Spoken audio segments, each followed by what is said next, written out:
جی نن د لوی اختر درېیمه ورځ ده او زه په اسلام آباد کې یو داسې کورنۍ سره موجود یم چې د دې د یو اختر په ځای دوه اخترونه دي. په دې باندې یو لوی اختر دی، یو بل اختر په دې باندې دا دی چې د کورنۍ د دې کور یو ماشوم هغه د اختر نه هفته دوه مخکې د بهر په بانه باندې جنټانو بوتلو د کور نه ورپسې د خپل کورنۍ خلکو کوششونه وکړه او د ایران په پوله باندې د ونیول شو او د اختر په شپه باندې واپس کور ته راغلی دی. دغه کورنۍ ډېره زیاته خوشحاله ده، دغه محله ټوله زیاته خوشحاله ده، مشران خوشحاله دي، دوی سره ناست دي، دوی سره به خبرې اترې کوو. په دغه حوالې سره موږ سره دغه ځوان هم موجود دی، عبدالله نومې ځوان چې د 10م جومات طالب علم دی، هغه هم موږ سره موجود دی، هغې سره به هم خبرې کوو. خو د هغې نه مخکې به موږ د هغې والد محترم طرف ته ځو، د هغې نه به د عبدالله په حواله باندې تپوس پوښتنې کوو.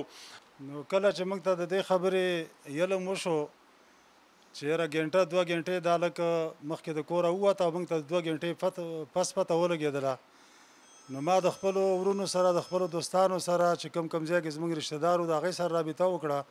ماله کېدی شي چې دا د سیل په بانه باندې کوم رشته دار او کوم ورور کور ته تللی، نو په دې کې تقریبا د موږ نه 6 ګنټې یعنې هغه وخت ضایع شو چې کله دا د کوره وتی و. او زیاته یعنې صدمه او پریشاني موږ ته د دې خبرې میلاو شوله چې د کور نه ځان سره پیسې اخیستې وې، نه د ځان سره کومه جوړه کپړې اخیستې وې. نو موږ سره د دې خبرې ډېر زیات فکر و پریشاني وه. نو تقریبا د شپې په 10:30 بجې چې موږ ته دا معلومه شوله چې یاره دا سړی په ډي آی خان کې روان دی، د کوټې په لار باندې روان دی، نو موږ ته بیا دا خبره یعنې واضحه شوله چې واقع دا سړی د بار په چکر کې دی او بیا هغه د مارکیټ کې کوم دوستان و د کوم کلاس فیلو، نو هغوی وویل چې ده به موږ سره دا ګپ شپ کله مخکې لګوو چې یاره زه به ځمه بهار ته. جی تاسو د عبدالله د والد محترم دغه خبرې واورېدې، اوس به ورځو د عبدالله طرف ته. دا ما ملګري په فیسبوک باندې د هغه سره رابطې کېدلې او هغه ور لالچ راکوو چې هلته ډېره ښه هغه دی، پړی به یو نوکري کار به هم کېږي.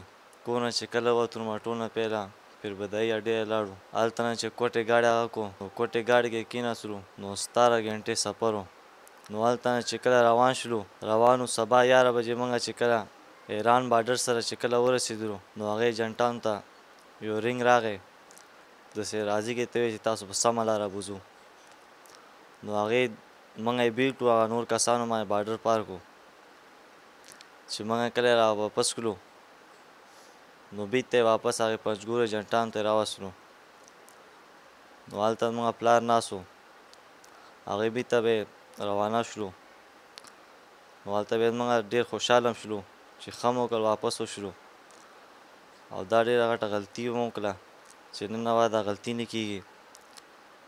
هر کار همدا ملک کې کېږي، پړی هم کېږي، کاروبار هم دی، هر څه هم دی پاکستان کې کېږي.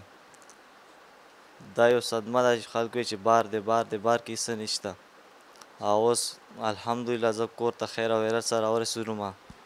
جی تاسو د دغه عبدالله خبرې واورېدې، تاسو دی په خبرو کې دغه هم واورېدله چې دی په هغه خپلو کړو باندې بیا خپیمان او دی اوس دغه خپلو نورو ملګرو ته خپلو نورو همزولو ته هم دا خواست کوي چې د خپل کور نه د خپل مور پلار د رونو خویندو د اجازت نه بغیر، د مشرانو د اجازت نه بغیر یو قدم هم بهر نه دي کېښودل پکار. دې ټایم کې موږ سره د دې محلې یو بل مشر موجود دی. بس عبدالله چې څه وخت موږ ته پته ولګېده نو موږ ټوله محله ډېر پریشان وو او دعاګانې مو کولې او زموږ دعاګانو الله پاک قبولې کړې او رنګ یې راوړل. پوه عبدالله موږ ته خدای واپس راوسته او اوس موږ ډېر خوشحاله یو.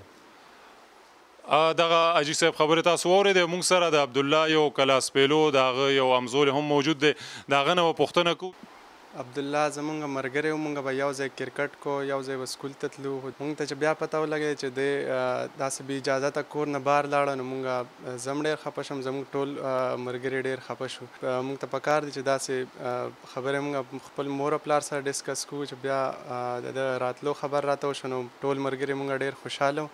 جی تاسو د دغه مشرانو خبرې واورېدې د عبدالله خبرې مو اورېدې د هغه د امزولي خبرې هم اورېدې زمونږ ټولو ځوانانو ته پکار دي چې په داسې عمر کې چې دا د تعلیم وخت دي دا د سبق وخت دي په هغې باندې توجه ورکول پکار دي او د خپلو مشرانو په خبرو باندې عمل کول پکار دي او د هغې د اجازت نه بغیر د خپلو کورونو نه بهر ځکه وتل نه دي پکار چې یو شمېر مسلو سره انسان مخ کیږي او د خپل ژوند د هغې صحیح سفر نه بېلارې کیږي جی